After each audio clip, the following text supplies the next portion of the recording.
Selamat pagi, Sir. Selamat siang, Sir. Selamat malam, Sir. Saya Javon di kelas 10 IPS akan menjelaskan tentang Revolusi Amerika. Lalu, apa yang dijelaskan dari Revolusi Amerika? Revolusi Amerika merupakan sebuah revolusi ideologis dan politik yang terjadi di daerah koloni Inggris atau benua Amerika bagian utara yang membawa pengaruh dan perbuatan besar bagi kehidupan masyarakat dunia tentang arti penting sebuah kemerdekaan. Revolusi Amerika berlangsung pada tahun 1765 hingga 1783. Revolusi Amerika ditandai dengan munculnya gerakan-gerakan rakyat koloni Inggris di Amerika Utara untuk menentang kerajaan Inggris yang dianggap terlalu ikut campur dalam urusan negara koloni. Lalu, mengapa revolusi Amerika bisa terjadi? Antara lain faktor penyebabnya adalah merkantilisme kerajaan Inggris. Seperti yang kita ketahui bahwa merkantilisme kerajaan Inggris adalah suatu cara untuk menumpuk kekayaan yang dilaksanakan oleh negara-negara Eropa di masa abad ke-15 sampai ke-17. Salah satunya adalah melalui monopoli perdagangan yang dilaksanakan di Inggris. Jadi praktik monopoli yang dipraktikkan oleh Inggris untuk menunjang merkantilismenya telah menyebabkan rakyat Amerika atau wilayah koloni yang merupakan bagian dari kerajaan Inggris tidak dapat melakukan kegiatan perekonomian yang bebas. Mereka dipaksakan untuk mematuhi aturan-aturan yang ketat yang diterapkan oleh Inggris untuk menunjang perekonomiannya. Selain itu, yang menjadi masalah sehingga berujung pada sebuah revolusi besar yang terjadi di Amerika adalah karena pungutan pajak yang dibebankan kepada warga koloni sangat tinggi. Ditambah pajak yang dikutip dari warga koloni itu tidak disertai dengan adanya perwakilan daerah koloni di dalam parlemen Inggris. Akibatnya warga koloni tidak dapat menyampaikan aspirasinya langsung kepada Raja Inggris karena di dalam parlemen tidak terdapat wakil-wakil di daerah koloni. Nah, hal ini yang kemudian ditentang oleh koloni Amerika. Faktor lain yang menyebabkan terjadinya revolusi Amerika adalah karena berkembangnya paham liberalisme dan republikanisme. Seperti yang kita ketahui, paham liberasi ini sebenarnya sudah muncul setelah terjadi Renaissance di Eropa pada abad ke-13 dan ke-15. Kan tetapi ternyata praktek nyatanya liberalisme ini terjadi di luar Eropa, yaitu di Amerika, di mana paham ini kemudian berkembang dan menjadi untuk penggerak untuk masyarakat Amerika mewujudkan kebebasannya. Ia mendirikan sebuah negara yang bebas, negara yang mandiri, dan negara yang tidak lagi terikat dengan negara induknya.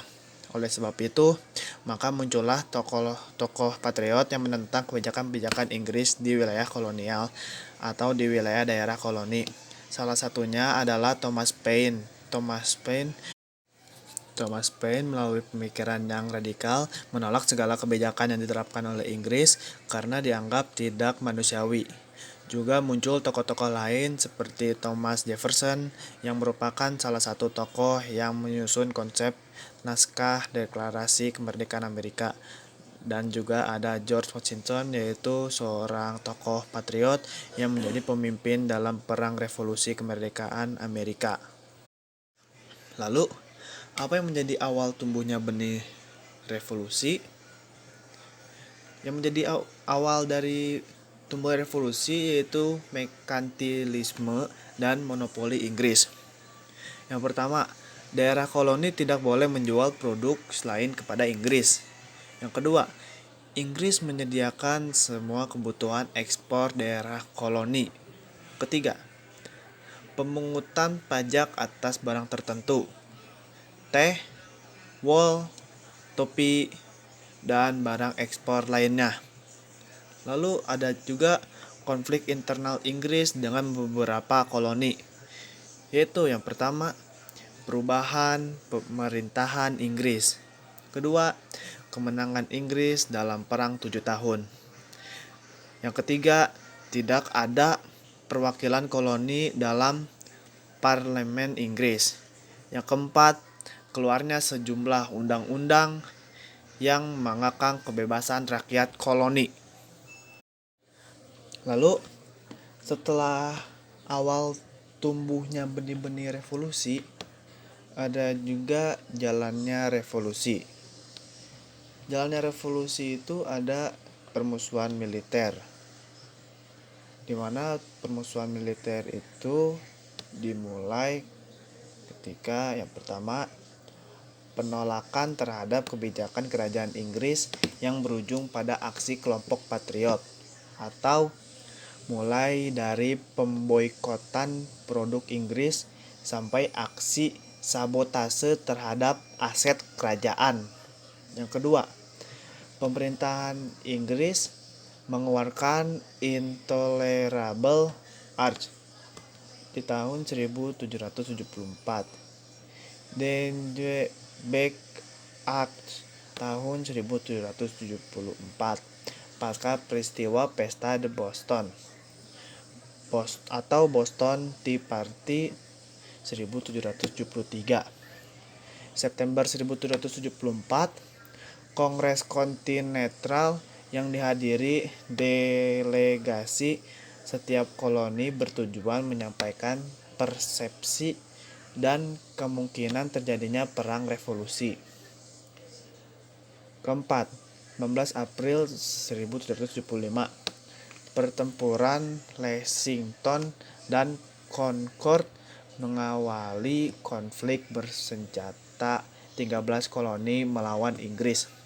Yang kelima, 17 Maret 1776, pasukan kontinental di bawah pimpinan George Washington berhasil mengepung kota Boston dan memaksa Inggris mengakui kekuatan pasukan koloni. Lalu perjalanan revolusi berlanjut saat kemerdekaan dan persatuan. Pertama, April 1776, Kongres Provinsi Carolina Utara menyatakan memilih untuk merdeka dari pemerintahan Inggris. Kedua, Juni 1776, 13 koloni sigap untuk kemerdekaan. New York provinsi terakhir yang menyatakan kesiapan. Ketiga, 11 Juni 1776, sebuah komite dibentuk untuk menyusun dokumen deklarasi kemerdekaan Amerika di Inggris. Keempat, 14 Juli 1776, pada Kongres Kedua Kontinental di Philadelphia, Pennsylvania, dengan suara bulat 13 koloni mendeklarasikan kemerdekaan Amerika dan menyatakan tidak terikat lagi dengan pemerintahan Inggris. Lalu jalannya revolusi berlanjut ketika mempertahankan revolusi. Kembalinya Inggris pada tahun 1776 sampai 1777 tidak mengakui kemerdekaan Amerika. Amerika mendapatkan bantuan dari Perancis dan Spanyol 1778. Lalu di tahun 1781, Inggris menyerah di Yorktown, Virginia.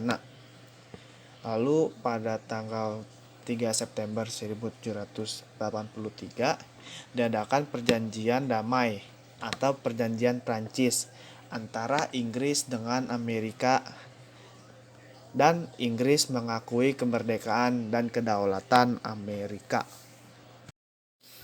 Lalu, apa saja makna dan pengaruh revolusi Amerika?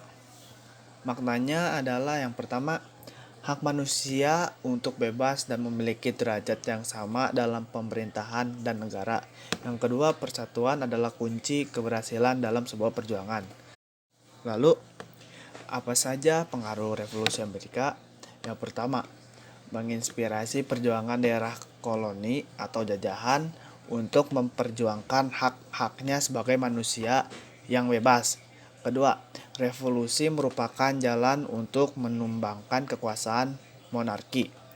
Yang ketiga, berkembangnya paham liberalisme dan republikanisme.